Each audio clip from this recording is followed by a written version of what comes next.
Dalam video ini kita akan lihat berkenaan dengan satu masalah dalam filem yang diterbitkan pada 2018 iaitu filem Skyscraper, movie Skyscraper. Jadi dalam movie ini ada satu babak yang mana babak ini lebih kurang dalam minit yang ke-46 dan dalam babak ini watak utama dia iaitu Will Sawyer, dia melompat daripada satu crane. Satu crane dia melompat, dia melarikan diri daripada tentera yang kejar dia. Jadi dia melompat ke arah bangunan untuk selamatkan keluarga dia, yang mana bila dia melompat tu dia melompat hingga ke dalam bangunan ini. Jadi kita nak tengok, kita nak analisis sama ada dia punya larian itu adakah mustahil ataupun tidak untuk dia sampai ke bangunan ini. Okey, jadi kita nak tengok sama ada filem ini dia tepat ataupun tidak. Baik, jadi sebelum itu kita perlu buat beberapa andaian kerana kita tak tahu. Yang pertama adalah berapa jarak antara crane itu dengan bangunan ini. Okey, jadi kita nak kena tahu berapa jarak dia dan juga berapa ketinggian daripada pintu tingkap ini dan crane ini. Okey, berapa ketinggian dia ataupun dia punya SX. Okey, SX adalah dekat sini iaitu sesaran pada arah X dan juga ketinggian dia adalah sesaran pada arah Y. Dan lagi satu, kita juga tahu bahawa untuk seseorang itu dia melompat dengan jarak yang paling jauh, dia perlu melompat pada sudut 45 darjah. Okey, jadi dia memerlukan sudut 45 darjah supaya dia dapat capai pada jarak yang paling jauh. Jadi kita andaikan yang ketiga adalah sudut theta dia adalah bersamaan dengan 45 darjah.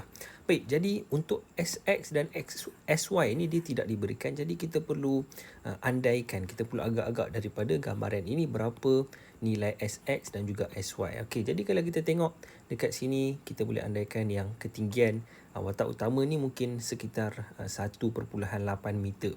Okey, dan kalau kita tengok dekat sini mungkin dia lebih kurang, cikgu berikan nilai sebagai contoh, ini adalah 8 meter.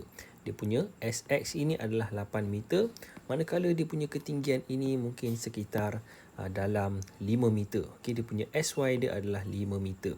Baik, jadi kita tuliskan maklumat yang kita andaikan ini, iaitu yang pertama adalah SX sama dengan 8 meter, SY sama dengan 5 meter dan juga theta sudut dia adalah 45 meter supaya dia dapat capai jarak yang paling jauh. Okey, jadi persoalan yang kita nak tanya adalah berapa halaju yang dia perlukan supaya dia dapat capai ke kawasan ini, ke tingkap ini. Jadi persoalan kita adalah berapa nilai U. Okey, berapa halaju awal dia. Jadi kita boleh hitungkan dia punya halaju awal dia dengan memulakan kita terbitkanlah berapa ini berdasarkan daripada maklumat yang kita ada. Jadi yang pertama sekali adalah kita boleh cari dahulu dia punya nilai untuk SX dan kita boleh dapatkan U. Okey, jadi kita tahu bahawa dia punya sesaran adalah bersamaan dengan halaju darab dengan masa. Okey, T. Jadi masa ini sebenarnya cikgu dah cari dalam movie tersebut, tapi dalam babak ini kita tak boleh nak dapatkan masa dia sebab babak ini dia buat slow motion. Jadi kita tak tahu berapa masa yang sebenar. Tapi tak apa, kita tak payah risau, kita dah andaikan tiga maklumat ini dan tiga maklumat ini pun dah mencukupi. Jadi ini adalah yang pertama dan juga kita kena tahu bahawa U dia bertindak pada arah ini pada sudut 45 darjah yang kita andaikan. Okey, dan juga kita ada dia punya komponen pada X dan Y. Jadi ini adalah U, yang komponen pada X adalah UX dan juga komponen pada Y adalah UY. Jadi daripada sini kita boleh dapatkan bahawa UX ini adalah bersamaan dengan U cos 45. Maka kita boleh gantikan ke dalam SX. Ini kita akan dapat SX sebagai U darab dengan cos 45. Okey, jadi ini adalah nilai yang pertama dan SX juga kita dah andaikan sebagai 8 meter. Okey, ini pada komponen X. Alright, ini adalah pada komponen X. Sekarang untuk komponen Y, kita kena ingat Y dia ada graviti. Jadi dia punya persamaan dia adalah SY bersamaan dengan UY darab dengan T, tapi kita kena tambah dia punya komponen untuk graviti iaitu negatif 1/2 G T kuasa 2. Okey, jadi kalau anda tak pasti daripada mana dapat ini, boleh tengok pada video cikgu yang lepas yang berkaitan dengan persamaan dalam gerakan peluncur. Okey, jadi kita boleh gantikan nilai-nilai yang terlibat. SY kita dah andaikan sebagai 5 Okey, tapi disebabkan dia bergerak ke bawah, okey, dia asalnya berada dekat atas kren, kemudian dia bergerak ke bawah, maka dia punya sesaran dia adalah -5. Okey, -5. Sama dengan UI dia. Okey, UI dia kita boleh dapat daripada gambar rajah yang sama, iaitu UI dia akan bersamaan dengan U darab dengan sin theta, iaitu sin 45 darjah. Okey, jadi kita gantikan ke dalam nilai ini. U darab dengan sin 45 darjah. Okey, dan kita boleh darab dengan T.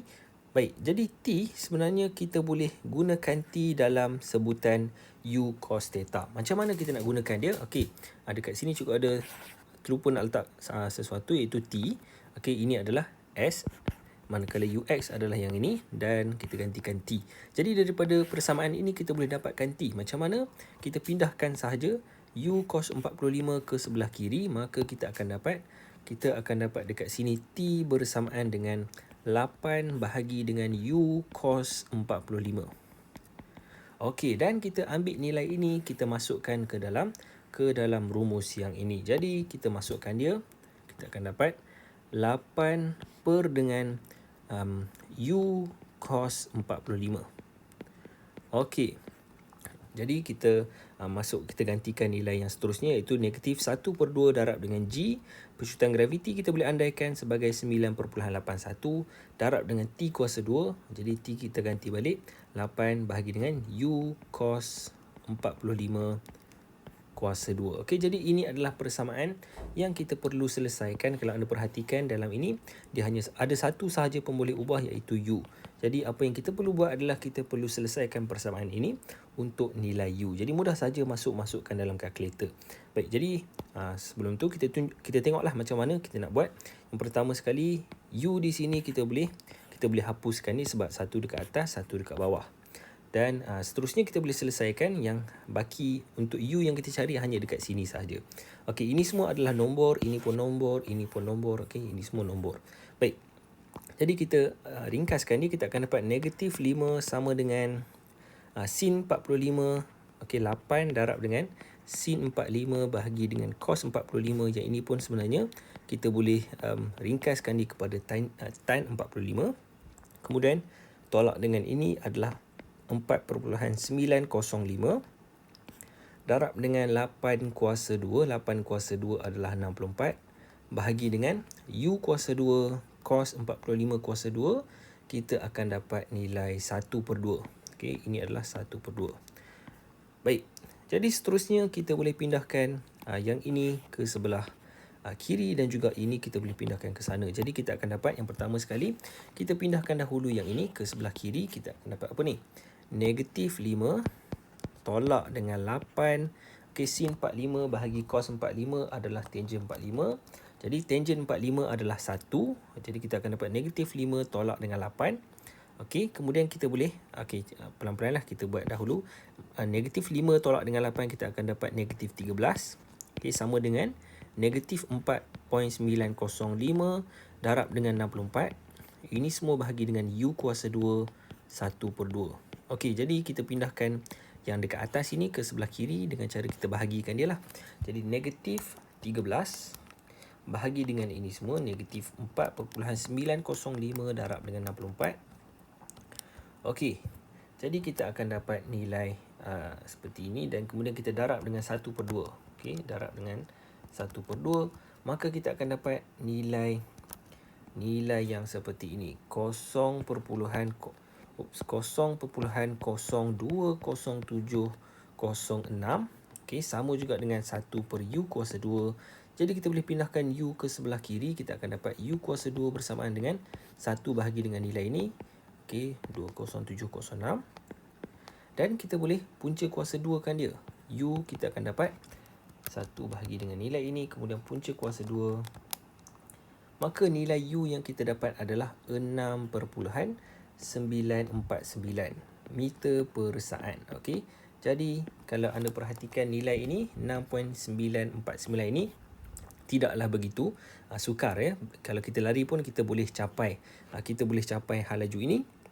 Maka kesimpulan kita adalah situasi ini dia tidak mustahil untuk dicapai, cuma mungkin masalah dia adalah sama ada betul ataupun tidak kedudukan dia dekat sini, ataupun sepatutnya kedudukan dia ada dekat atas sedikit. Okey, dia sepatutnya mungkin ada dekat atas sedikit, bukan dekat tengah-tengah ini dah. Sebab kalau kita perhatikan 45, dia mungkin masih lagi berada di belah atas, bukan dekat bawah. Sebab kalau kat bawah ini mungkin dilancarkan kurang daripada 45 dan mungkin dia akan jatuh ke bawah dan tak sampai ke tingkap ini. Okey, jadi kesimpulan kita adalah situasi ini boleh dan tidak mustahil. Okey, cuma gambaran ini saja mungkin sedikit salah. Okey, jadi setakat itu saja untuk video ni. Kalau ada apa-apa soalan, boleh tuliskan di ruangan komen di bawah.